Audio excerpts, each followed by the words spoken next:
Welcome to the Destiny Keys, Life Purpose Astrology with Ahimsa Grace, astrology teacher and spiritual space holder. We look at the stars and we know things.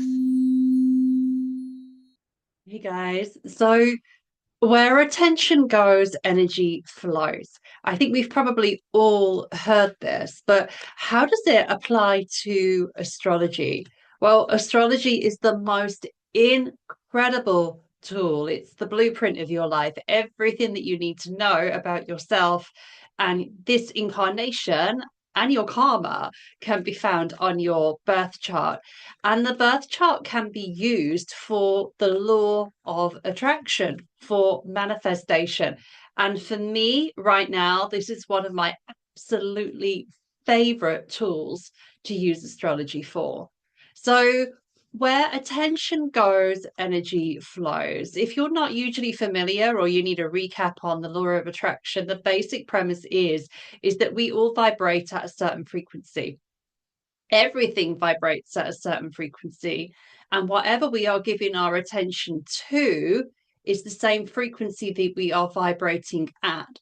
And so we invite more of that in through, intentionally or not, through our vibration. So you could be giving your attention to what's happening on the news in the mainstream media. That's quite low vibrational stuff because it's fear based, worry, anxiousness based stuff, so it's quite low. So if you're giving your attention to that, you are vibrating at that frequency, and so whatever you see in the news, you will start to see more in your life. You'll be having conversations about it. Things will manifest that you have witnessed in the news, in your life, and that's what you are vibrating at, and so that is what comes to you. And so when we focus our attention on higher vibrational things, like things we are grateful for, this is why gratitude is so effective. Loving thoughts, appreciation, relaxation, these are higher vibrational things. So the more we focus on love and gratitude, the more we attract things that we can be grateful for and attract things that we love, beliefs, behaviors, people. That's the basic, I've got our make now. That's the basic premise of law of attraction. So, how does astrology help with this? Well, you've probably found as I'm talking that you're thinking about these things. And when we try and think about higher vibrational things, we can start to fall down into fear again. Let's say we are thinking about how much we love our car or a particular car that we want to buy, but then those intrusive thoughts come. Oh, I can't afford that. Oh, I'm not worthy of that. Oh, people that drive cars like that are vain or arrogant or whatever. And so these lower vibrational thoughts come in, and that's a block. That's a block. So you are trying to be here, but there's these blocks that bring your vibration back down to here. And that's why people are unable to manifest because of the blocks that we all have. These are beliefs that are in all of us from childhood, from experiences through our lives. So, this is where astrology comes in.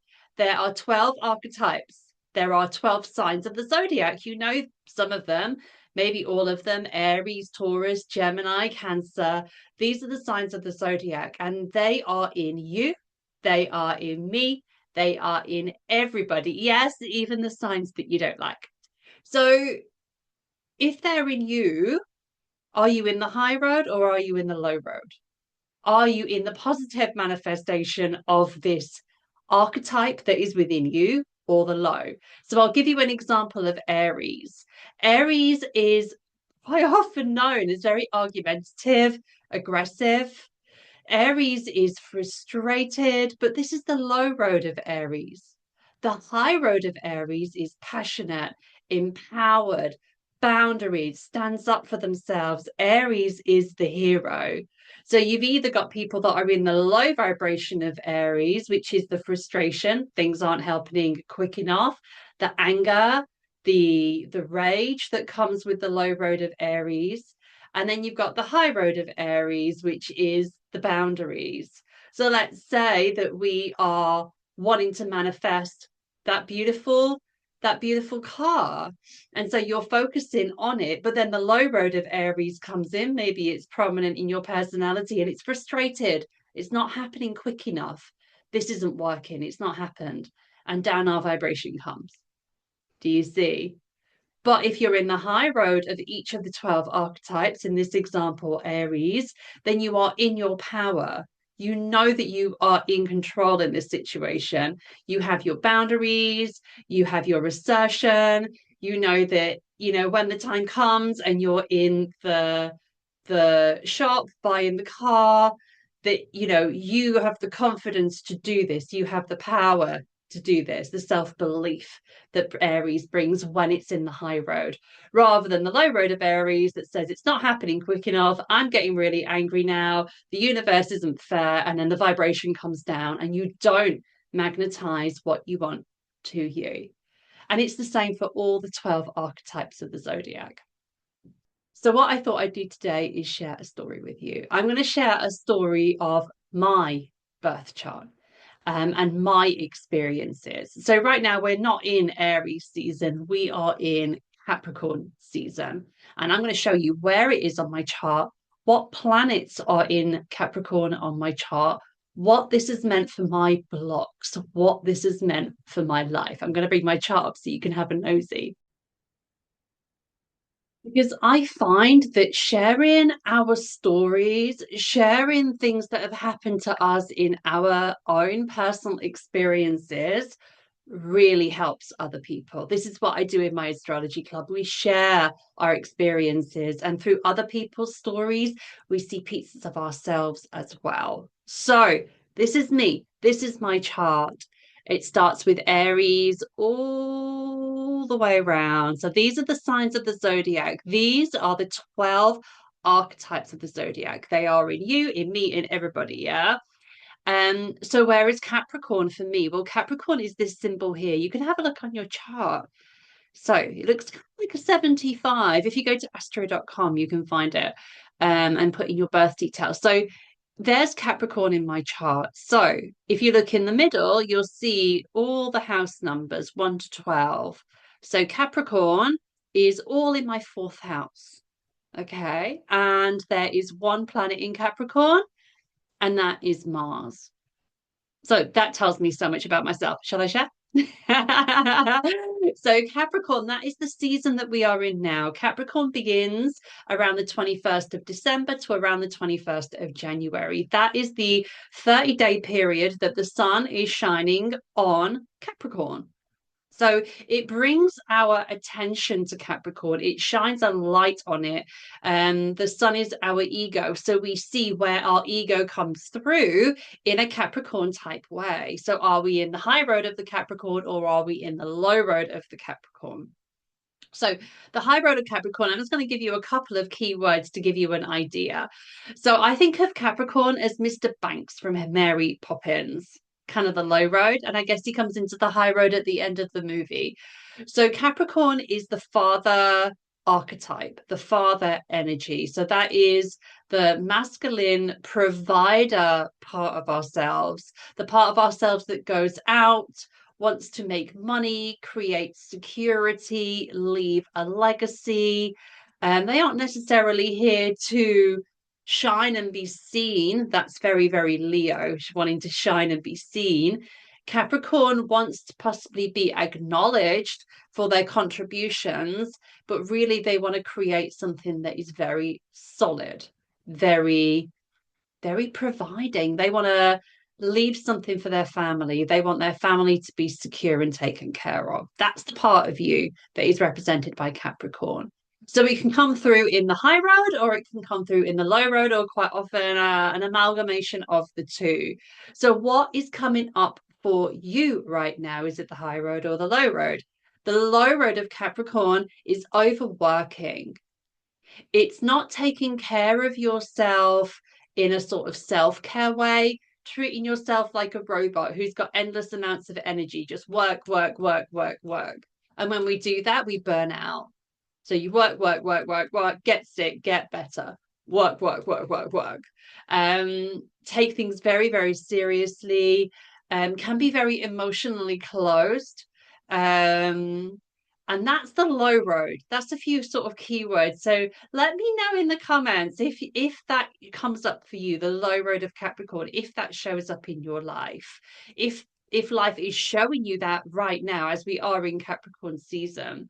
Or the high road of Capricorn, when we've brought some healing there, is someone who works hard but doesn't overwork, someone that's emotionally strong, someone that knows when to take time out to rest, take time out to take care of themselves, mind, body, and soul. So, you're still determined, you're still working hard, you're still grinding or hustling or whatever you want to say, building your business, leaving your legacy, but you do it in a way that is loving, that is open, um that honors the fact that you're a human having a human experience. You don't just work until you drop. What sort of life is that?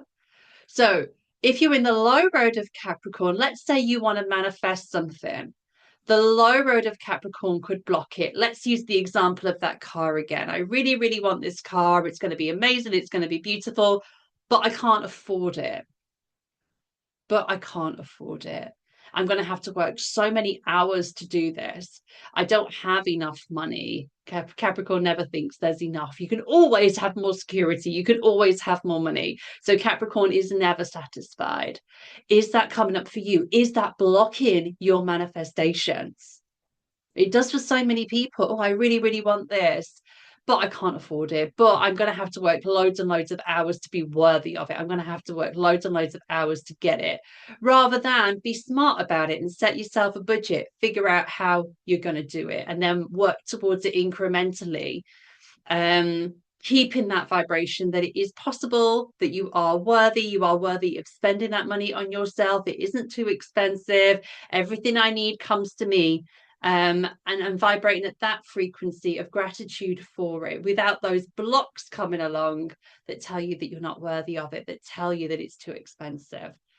That is that is the Capricorn block. That is how you can use Capricorn for the law of attraction to see where that manifests in your life. Start to bring healing to that inner child who thinks that they're not worthy, to start to bring a healing to that inner child that feels like money is something that they are not worthy of, that they have to work really, really hard for everything that they have without resting. Yeah, any of that that's coming through, that is what Capricorn season is showing you. So this is a really important area of my chart. So it's in the fourth house, the house of the home.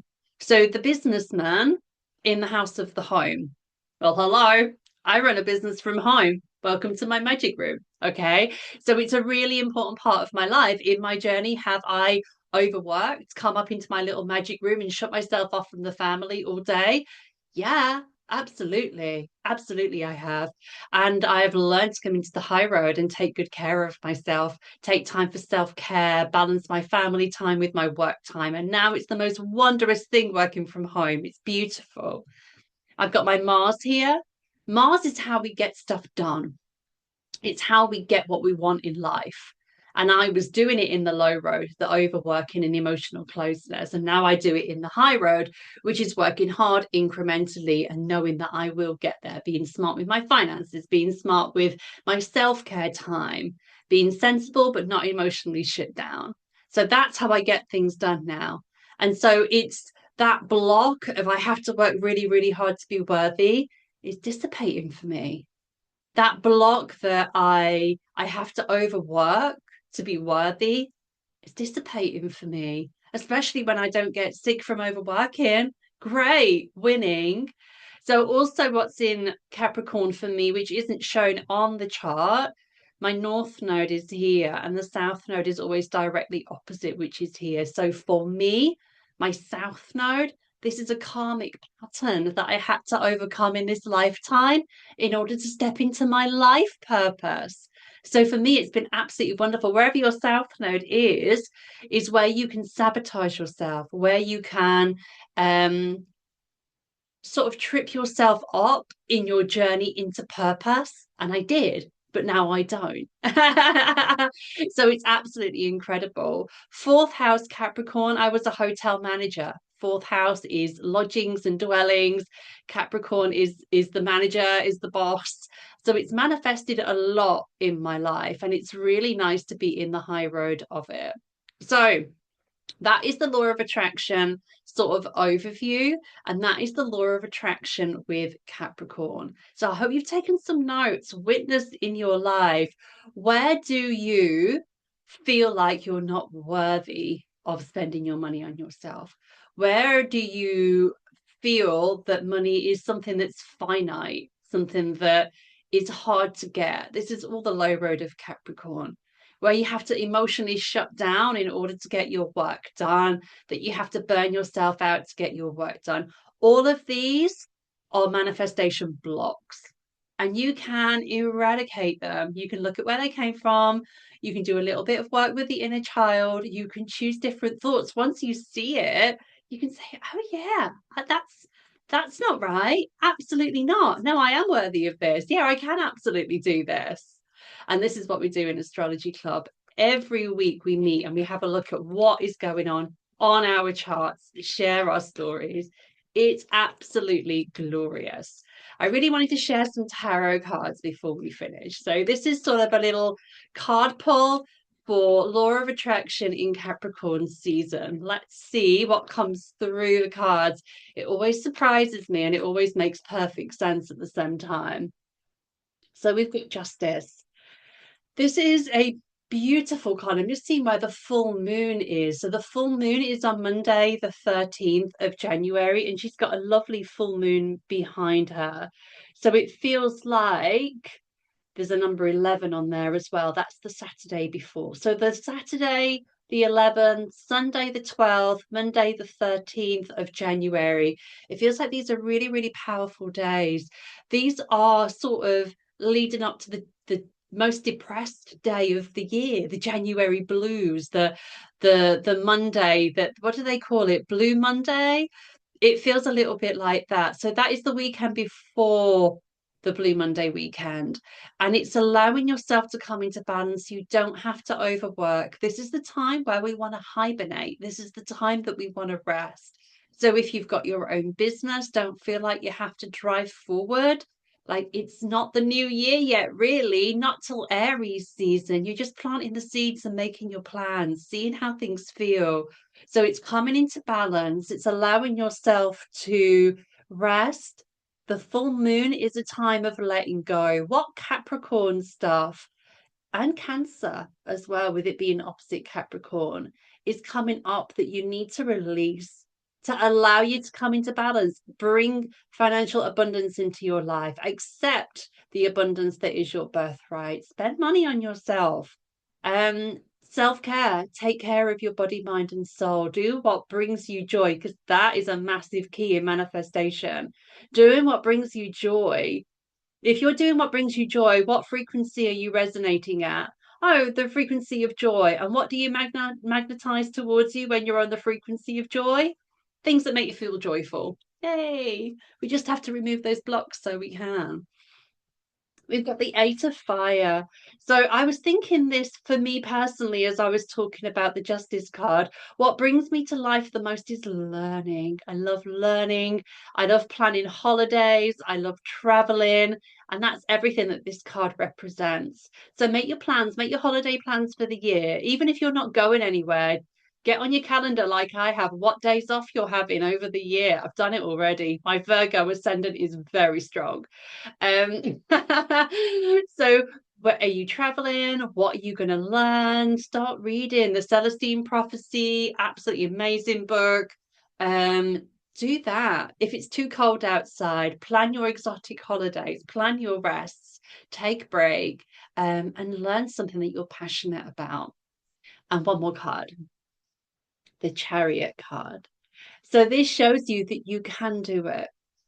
Don't be put off when you stumble. Stumbling is all part of the journey. When we are manifesting things towards ourselves, do you know what's really, really valuable? Difficult things. Because difficult things show us what we don't want. And so we can focus on the opposite. Life is all about expansion. If we don't see what we don't like, we don't know what we do like. and we stagnate. Life doesn't stagnate, it is always expanding, it is always growing. So when you've experienced things that you don't like, when you make things that you perceive as a mistake, pick yourself up, dust yourself off, get back on your horse, and know that you can do it. Absolutely can. So that is the law of attraction and astrology in the month of Capricorn. And this is a card that I pulled for myself just before we started, the Sun card. Allow yourself to shine bright. Allow the sun to guide you. Wherever the sun is shining on your chart is showing you what you are focusing on right now, whether you intend to or not. And this is showing you where you can bring attention, healing, and you can rise above any of the challenges so that you continue to shine and grow and expand and magnetize your most incredible life. So happy Capricorn season. I will see you guys. Next time, we're going to be talking about Aquarius season.